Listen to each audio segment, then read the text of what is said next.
Bharatiya Janata party Delhi प्रदेश कार्यालय में सहकारिता प्रकोष्ठ दिल्ली प्रदेश की प्रथम बैठक सफलतापूर्वक संपन्न हुई। बैठक की अध्यक्षता सुनील कुमार गोयल, संयोजक सहकारिता प्रकोष्ठ दिल्ली प्रदेश ने की। सभी प्रकोष्ठों के प्रभारी अशोक ठाकुर और सुरेश बिंदल, यूनाइटेड फेडरेशन के अध्यक्ष सुनील गुप्ता आए हुए सहकारिता बंधुओं को संबोधित कर सहकारिता क्षेत्र में आज भारतीय जनता पार्टी की कितनी सख्त जरूरत है, यह सभी लोगों को कई उदाहरण देकर समझाया। सुनील गोयल जी ने भी अपने संबोधन में कहा कि मैंने अपने जीवन का एक बहुत बड़ा हिस्सा सहकारिता को अर्पण किया है। मुझे बड़ा गर्व है कि मुझे अशोक ठाकुर के साथ काम करने का मौका मिला। पधारे हुए सभी सहकारिता बंधु बड़े पूजनीय एवं आदरणीय हैं, क्योंकि कोऑपरेटिव सेक्टर में काम करना आसान नहीं है। सुनील गोयल जी ने सहकारिता में महिलाओं की भूमिका पे भी बात की। उन्होंने कहा कि भारतीय समाज में महिलाओं की सूझबूझ, कर्तव्य परायणता, ईमानदारी, त्याग, बलिदान, बहादुरी, प्रशासनिक क्षमता, संगठनात्मक क्षमता के सभी कायल हैं। इसका बहुत बड़ा उदाहरण है लिज्जत पापड़। दोस्त पे विराजमान सभी प्रकोष्ठों के प्रभारी, मेरे भाई मित्र, बड़े भाई अशोक ठाकुर जी, जिन्होंने सहकारिता को बहुत नज़दीक से महसूस किया है, जिन्होंने अपने जीवन का एक बहुत बड़ा हिस्सा सहकारिता को अर्पण किया है, और मुझे बड़ा गर्व है कि मुझे अशोक ठाकुर जी के साथ काम करने का मौका मिल रहा है।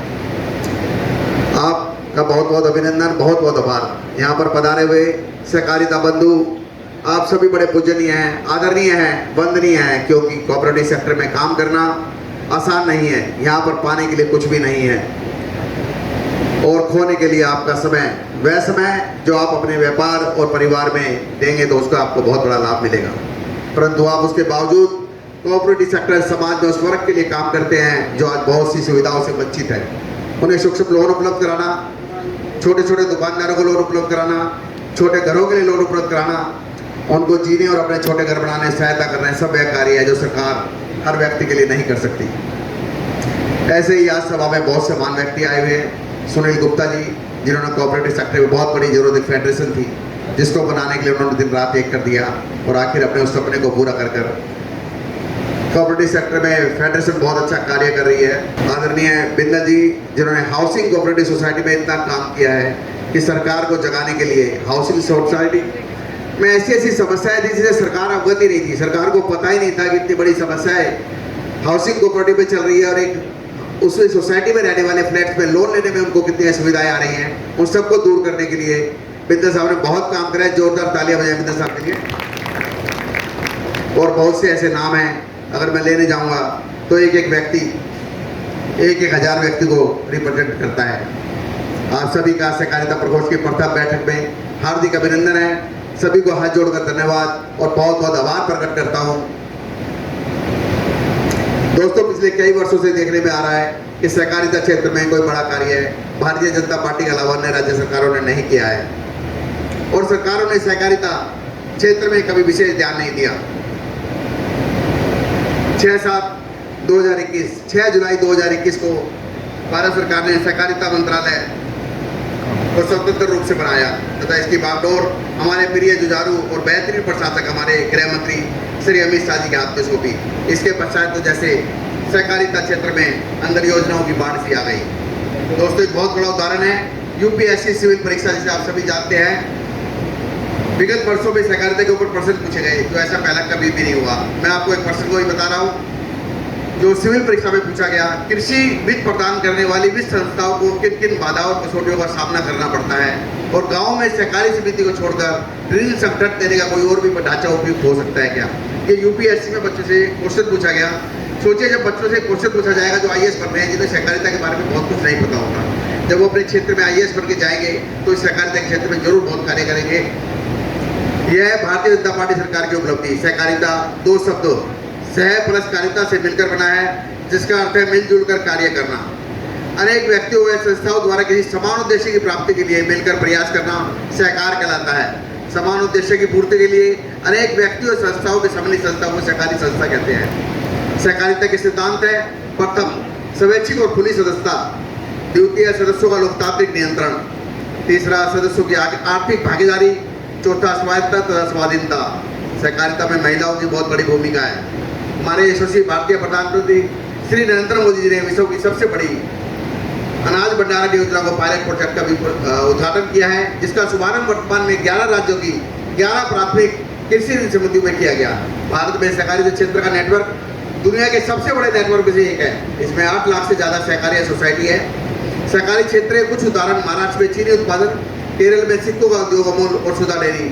सोचे इतना जब हुआ जब ये मंत्रालय कृषि मंत्रालय के अंतर्गत कार्य करता था और केवल ज्वाइंट सेक्रेटरी तक ही सीमित था।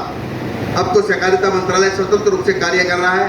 हाँ, ये सच है कि दिल्ली में हम टीसी सोसाइटी और हाउसिंग सोसाइटी और 14 कोऑपरेटिव बैंक के अलावा बहुत बड़ा कोई अचीवमेंट प्राप्त नहीं कर पाए। इसके बहुत सारे कारण हैं। सहकारिता अर्थात क्षेत्र में कुछ गिने चुने लोगों की कठपुतली बन के रह गया है। जो आरसीएस ऑफिस जो आज की सरकारी संस्थाओं की समस्याओं को दूर करने के लिए बनाया गया था, वह अभी टीसी और हाउसिंग सोसाइटी के साथ कोऑपरेट करके काम नहीं कर रहा है। आज हम सभी लोग एकत्रित हुए हैं हमारी समस्याएं अपनी आरसीएस ऑफिस ने समस्याओं को सरकार तक पहुंचा सके। इसके लिए हम उपराज्यपाल महोदय से मिलकर उन सभी समस्या को दूर करने का मिलजुल कर प्रयास करेंगे। इसके लिए हम यूनियन और फेडरेशन की भी मदद लेंगे। आज हाउसिंग सोसाइटी भी अपनी समस्याओं से जूझ रही है, तो उसका निवारण करने के लिए कोई भी आगे नहीं आ रहा। आज भारतीय जनता पार्टी दिल्ली प्रदेश सहकारिता प्रकोष्ठ अपना साथ और समर्थन पूरी तरह उन सभी TC cooperative society, housing society और सहकारी क्षेत्र में काम करने वाली संस्थाओं को अपना समर्थन बिना किसी भेदभाव के हम उन्हें पूर्ण तरह देंगे। हर सुख दुख में आपका साथ निभा के वादा करते हैं। दोस्तों, आज के दिन सहकारिता क्षेत्र में भारतीय जनता पार्टी की नीतियों की बहुत आवश्यकता है और खास तौर से हमारे दिल्ली जैसे क्षेत्र में आगे बढ़ने के लिए राज्य के सहकारी मंत्रालय और केंद्रीय सहकारी मंत्रालय की अति आवश्यकता है। इसके लिए हम भारतीय जनता पार्टी के हाथों को मजबूत करना होगा। मैं आपसे व्यक्तिगत विनती करता हूँ कि 1 सितंबर से भारतीय जनता पार्टी का सदस्य अभियान शुरू हो रहा है। आप सभी उसमें जरूर सदस्य बने और सक्रिय सदस्य बनने के लिए आगे 100 लोगों को भी सदस्य बनाएं। मैं आप सभी से यही विनती करके अपनी वाणी को विराम देता हूँ। आज भारतीय जनता पार्टी दिल्ली प्रदेश सहकारिता प्रकोष्ठ की बैठक बहुत सफल रही। दिल्ली की जब टीसी सोसाइटीज़ को, हाउसिंग कोऑपरेटिव सोसाइटी को और कोऑपरेटिव बैंक्स को इसमें इनवाइट किया गया था और काफ़ी अधिक संख्या में लोग यहाँ पधारे। हमारा आज का मुख्य उद्देश्य था कि सभी लोगों से मिलकर सहकारिता क्षेत्र में जितनी समस्याएं आ रही हैं उन सबको एक मंच पर लाकर एक समस्या को सुने और उन समस्याओं के समाधान के लिए अपने उपराज्यपाल से महोदय से मिलकर दूर करने का प्रयास करें। क्योंकि दिल्ली में जो भारतीय आप पार्टी की सरकार है वह बिल्कुल भी सहकारिता पर ध्यान नहीं दे रही है। उनके द्वारा जो भ्रष्टाचार किया जा रहा है आरसीएस ऑफिस में, उससे सभी टीसी सोसाइटी और हाउसिंग कोऑपरेटिव सोसाइटियाँ और बैंक्स बहुत ज़्यादा प्रभावित हो रहे हैं। उनको दूर करने के लिए आज की मीटिंग का उद्देश्य था। ये अभी तो शुरुआत है, सुनील जी ने बीड़ा संभाला है तो सहकारिता प्रकोष्ठ को काफ़ी ऊंचाइयों पर ले जाएंगे और जो जनता की समस्याएं हैं उनको बहुत जल्द निवारण करेंगे। और उसके लिए चाहे हमें एलजी साहब से मिलना पड़े या कहीं भी जाना पड़े, चाहे हमें दिल्ली सरकार के खिलाफ धरने प्रदर्शन करने पड़े, हम उसके लिए करेंगे। सर, अपना नाम बताइए। मेरा नाम सुनील गुप्ता है, मैं सहकार भारती का राष्ट्रीय मंत्री हूँ। सर, आज की बैठक में क्या हुआ? पहली बैठक थी आज सहकारिता प्रकोष्ठ। जी, भारतीय जनता पार्टी सहकारिता प्रकोष्ठ के द्वारा आज ये पहली प्रकोष्ठ की बैठक की गई है और इसके पश्चात सभी जिलों में और मंडलों में भी इस तरह की बैठकें होंगी। उसमें पूरे संगठन की रचना खड़ी होगी। सहकार भारती राष्ट्रीय स्वयंसेवक संघ का एक अनुशासनिक संगठन है। उसके नाते हमारी विचारधारा से संबंधित संगठन होने के कारण से हम भी इसमें सहयोग करने के नाते आए हैं और हमारा ये प्रयास है कि सहकारिता प्रकोष्ठ सहकार भारती आपसी सामंजस्य से जो दिल्ली की सहकारी संस्थाओं की मूलभूत समस्याएं हैं उनका सामूहिक रूप से निदान कराने के लिए प्रयास करे और उसके लिए आपस में समन्वय हो और जो हमारे इलेक्टेड प्रतिनिधि हैं उनके माध्यम से भी इन समस्याओं का समाधान करने के लिए हम प्रयास करें। ऐसा मुझे लगता है इस बैठक के माध्यम से आगे संभव हो पाएगा। मैं Deepak Kaushik, Bhajanpura cooperative society CEO। अच्छा, आज की जो प्रथम बैठक हुई था सहकारिता प्रकोष्ठ सुनील गोयल जी के नेतृत्व में, क्या क्या हुआ आज की बैठक में और क्या आगे की मांगे हैं? सहकारिता की जो समस्याएं उनके लिए डिस्कशन हुआ, सभी ने उसमें भाग लिया बढ़ चढ़ करके और आगामी योजना बनी है कि इसको हम सिरे तक ले जाएंगे, गवर्नर जी के पास जाके ज्ञापन देंगे और जब आवश्यकता पड़ी तो राजनीतिक आंदोलन, धरना प्रदर्शन सब करेंगे। मतलब कहीं कोऑपरेटिव सोसाइटियाँ आई आज की बैठक में, अलग अलग समस्या रखी सर, क्या लगता है आपको इन समस्या का समाधान होगा जल्द से जल्द? बिल्कुल होना चाहिए जी। अगर सहकार नहीं है तो उद्धार भी नहीं होगा आदमियों का। और दिल्ली में जो डे बाई डे स्लम बनता जा रहा है, इसके पीछे रीज़न ये है कि यहाँ सहकारिता को कोऑपरेटिव की और गवर्नमेंट ने ध्यान ही नहीं दिया। पिछले 10-15 साल से तो बिल्कुल नेग्लिजेंसी हो रही है और इसमें बस एक करप्शन और ये पनपा हुआ है बहुत ज़ोरों से। रजिस्ट्रार महोदय कोई कार्रवाई नहीं होती आरसीएस से, जो हो रहे हैं एफर्ट्स हो रहे हैं कोऑपरेटिव के द्वारा अपने आप मार्क करे जा रहे हैं जिन्हें से वो चला रहे हैं। सुनील गुप्ता जी और जो सहकारिता प्रकोष्ठ के जो है सुनील गोयल जी, सबसे पहले तो मैं चाहता हूँ कि सुनील गोयल जी के लिए जोरदार तालियां कि आज का जो इतना शानदार सहकारिता धन्यवाद का कार्यक्रम किया।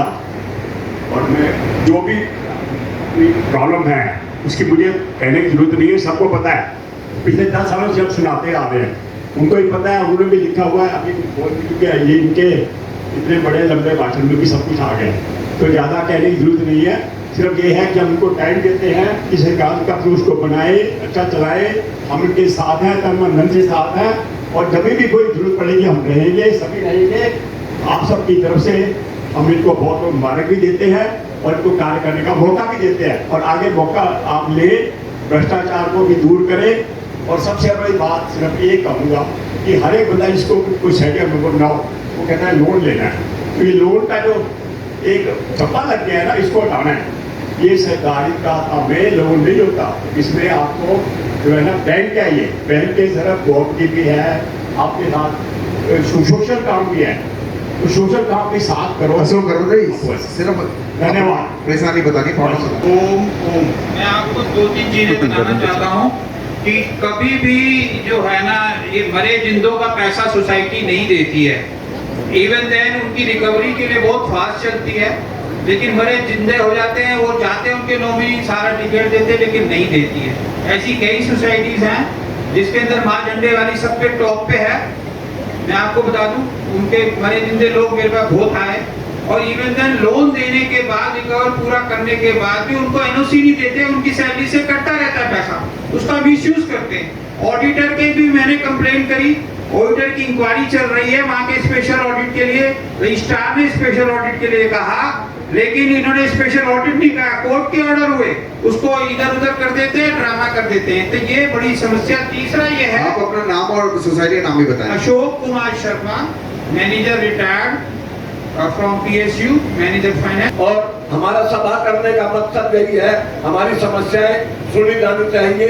जो सरकारी कर्मचारी एक से ज्यादा सोसाइटी से लोन लेता है और डिफॉल्टर है, उस पर सरकार की तरफ से कार्रवाई होनी चाहिए, उसको नोटिस देना चाहिए, सस्पेंशन हो या उसका प्रमोशन बंद हो, कुछ ऐसी कार्रवाई होनी चाहिए। लोन लेता है सदस्य और रिटायर हो जाता है, पेंशन से कवर नहीं होता, पैसा तो उसके घर में गया है, पैसा तो मेंबर के घर में गया है, तो पेंशन से भी रिकवरी हो तो हमारा कोऑपरेटिव का मिशन आगे बढ़ेगा। क्योंकि यह कोऑपरेटिव एक मील का पत्थर है, किसी भी देश के विकास में सबसे पहली सीढ़ी है। जो बैंक और फाइनेंस कंपनियां जिन लोगों को लोन नहीं देती, कोऑपरेटिव उन लोगों को आपसी जान पहचान से लोन दे देता है ताकि देश का विकास हो। Jhulelal society group housing society Bikapura में रहता हूँ, और वहाँ पे 90% लोग झूलेलाल जो मेंबर थे वो बेच के जा चुके हैं, किसी की डेथ हो चुकी है। और उसके बाद 20 साल से मैं वहाँ रह रहा हूँ, मुझे वहाँ आज तक मेंबर नहीं बनाया गया। सारे हस्बैंड बना के देख लिए, मेंबर नहीं बनाते, किसी को भी नहीं बनाते, क्योंकि वो 10, 15, 20 लोग मेंबर जो है वही प्रेसिडेंट बनता है, वही सेक्रेटरी बनता है, आज तक कोई चेंज नहीं हुआ। और उसके बाद मिनट रजिस्टर भी उनके हाथ में है, जितनी मर्जी मेंटेनेंस बढ़ा लो, जितना वो 2 बंदों को कहते हैं मेंबर बनाएंगे, जो मतलब इनको कोई या तो वो डिफॉल्टर भी ना हो, कुछ ना हो। मेरा कोई डिफॉल्ट नहीं है, मेरे ऊपर जानबूझ के लोन डाल दिया गया। PCHFC का लोन पहले कभी लिया गया होगा, अध्यक्ष ने लिया होगा, और वो उठा के मेंबरों में डाल दिया अपने आप ही, क्योंकि मैं मेंबर भी नहीं हूँ। और अगर मैं पैसा जमा कराता हूँ तो वो उसके नाम से जमा होगा जो मेंबर है, और वो मरे हुए उसको 30 साल हो गए। तो ये झूलेलाल सोसाइटी का ध्यान। अपना नाम और सोसाइटी का नाम, ठीक है। झूलेलाल सोसाइटी बीकापुरा।